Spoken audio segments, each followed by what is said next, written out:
Hey everybody, Alex over here at Fox+Blankie, and I just want to bring you behind the scenes a little bit on our product photography and show you an issue that I just ran into that has happened to me before. I know how to fix it, and this time I want to show you exactly what to do. I was preparing some Fox+Blankie outfits for photography when I left this steamer upside down on the table, and it caused a white burn.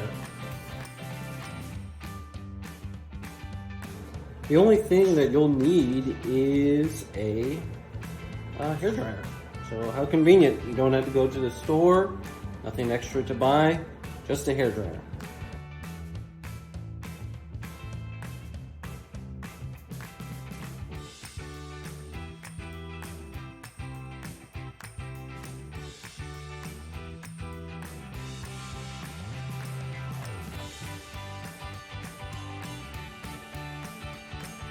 It's